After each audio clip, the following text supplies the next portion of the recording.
Good morning student. बच्चों, आज हम पढ़ेंगे पाठ 24 पेज नंबर, अभी बताता हूँ मैं आपको। पेज नंबर है 155, अपठित बोध, अनसीन पैसेज। सभी बच्चे अपनी हिंदी सेकंड की बुक निकालेंगे, पाठ नंबर 24 पेज नंबर 155। और अपठित बोध क्या होता है और इसके बारे में हम आपको जानकारी देंगे।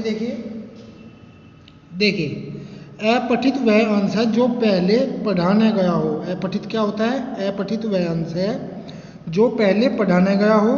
गद्यांश का अर्थ है गद्यांश का एक अंश। गद्यांश का अर्थ है गद्य का एक अंश। गद्यांश का अर्थ है गद्य का एक अंश।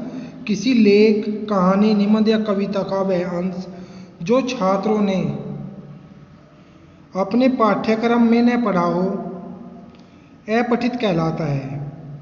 किसी लेख, कहानी, निबंध या कविता का वह अंश जो छात्रों ने अपने पाठ्यक्रम में न पढ़ा हो, मतलब आपने पहले न पढ़ा हो, अपठित कहलाता है। इसलिए तो अपठित कहलाता है। परीक्षा में कुछ ऐसे अपठित अंश देकर उन पर प्रश्न पूछे जाते हैं। देखिए कैसे। अपठित अंशों का उत्तर लिखते समय कुछ बातों का ध्यान रखना चाहिए। अपठित को ध्यानपूर्वक पढ़ना चाहिए। दिए गए अंश के मुख्य भाव और कठिन शब्दों का अर्थ समझने का प्रयत्न करना चाहिए। दिए गए प्रश्नों का पढ़ना और समझना चाहिए, मतलब दिए गए प्रश्नों को पढ़ना और समझना चाहिए। उत्तर अपने शब्दों में लिखने चाहिए। भाषा सरल और स्पष्ट होनी चाहिए। उत्तर लिखते समय अपनी तरफ से कोई विचार नहीं मिलाना चाहिए। बहुविकल्पीय प्रश्नों में से मतलब सही उत्तर पर टिक का स्पष्ट चिन्ह लगाना चाहिए। मतलब चिन्ह लगाओगे, स्पष्ट चिन्ह लगाओ, ऐसा ना आधा अधूरा चिन्ह लगाओ। शीर्षक का चुनाव दिए गए अंश से संबंधित और कम से कम शब्दों में देना चाहिए। शीर्षक का चुनाव वही करना चाहिए जो दिए गया अंश है उसमें से ही, और कम से कम शब्दों में होना चाहिए। यहाँ समझने के लिए कुछ अपठित गद्यांश और पद्यांश उत्तर सहित दिए जा रहे हैं। अब इसको समझिए। अपठित गद्यांश के उदाहरण। पहला अपठित गद्यांश है, ये आपके पेपर में भी आएगा। इस टाइप से आप बहुत ध्यानपूर्वक समझेंगे, आपको कैसे पढ़ना होता है, कैसे उत्तर देना होता है। देखिए, दिए गए गद्यांश को पढ़िए और पूछे गए प्रश्नों के उत्तर दीजिए। स्वच्छता मनुष्य के संतुलित विकास के लिए परम आवश्यक है। वैदिक ग्रंथों में स्वच्छता का व्यापक अर्थ बतलाया गया है। शरीर, मन, वचन और कर्म सबकी शुद्धता। वास्तव में इन सबकी स्वच्छता से हमारा जीवन और समाज स्वस्थ, सुंदर एवं आदर्श बन सकता है। यदि हम शारीरिक स्वच्छता की बात करें तो उसका भी एक व्यापक अर्थ है। इसके अंतर्गत अपने शरीर और कपड़ों की स्वच्छता के साथ साथ अपने घर और आसपास के वातावरण की स्वच्छता भी सम्मिलित है। अस्वच्छता वास्तव में अनेक रोगों का कारण है। इसे दूर करने के लिए स्वच्छता संबंधी ज्ञान का प्रसार आवश्यक है और इसका प्रारंभ हम विद्यालय के स्तर से कर सकते हैं।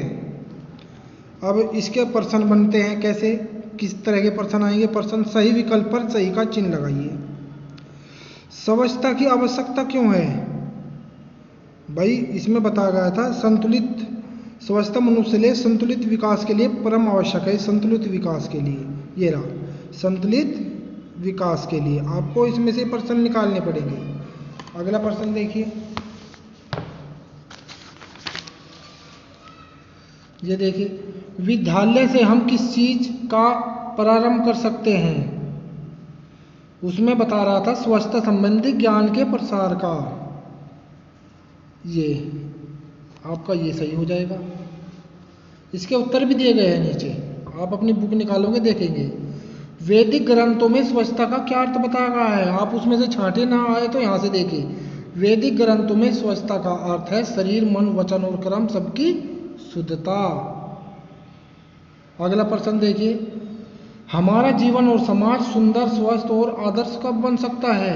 देखिए, वैदिक ग्रंथों में बताए स्वच्छता के व्यापक अर्थ को अपनाकर हमारा जीवन और समाज सुंदर, स्वच्छ और आदर्श बन सकता है।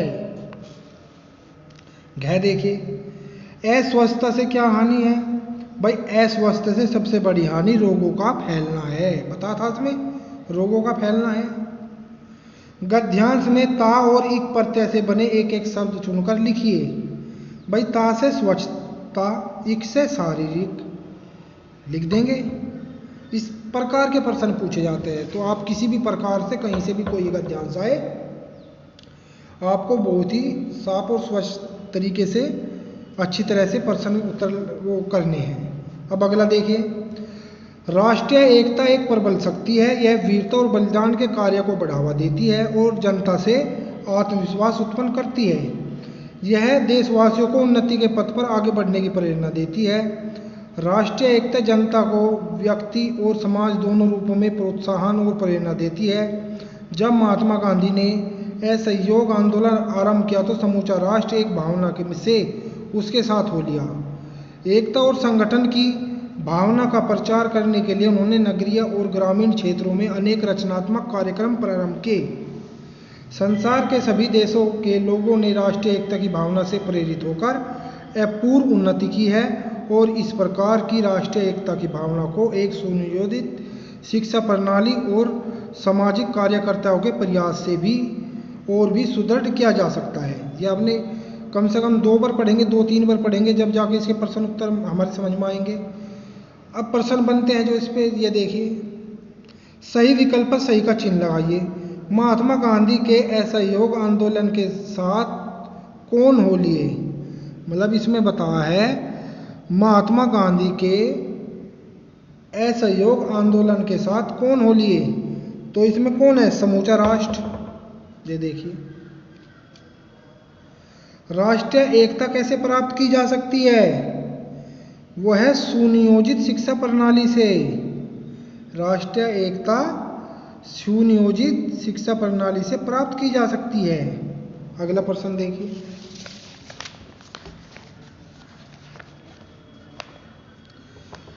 राष्ट्रीय एकता क्या करती है। भाई अब देखिए उत्तर भी दिए हैं। राष्ट्रीय एकता सभी में राष्ट्रीय भावना उत्पन्न करती है, देशवासियों को उन्नति के पथ पर आगे बढ़ने की प्रेरणा देती है, साथ ही वीरता और बलिदान के कार्यों को करने के लिए भी प्रोत्साहित करती है।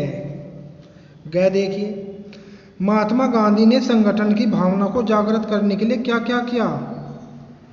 भाई महात्मा गांधी ने संगठन की भावना को जागृत करने के लिए शहर और गांव में अनेक रचनात्मक कार्यक्रम आरंभ किए। घ देखिए, अनेक शब्दों के लिए एक शब्द, गांव में रहने वाला कौन हो गया, ग्रामीण। अपने ऊपर विश्वास, वो हो जाएगा आत्मविश्वास। नीचे उत्तर भी दिए गए हैं, आप देख सकते हैं।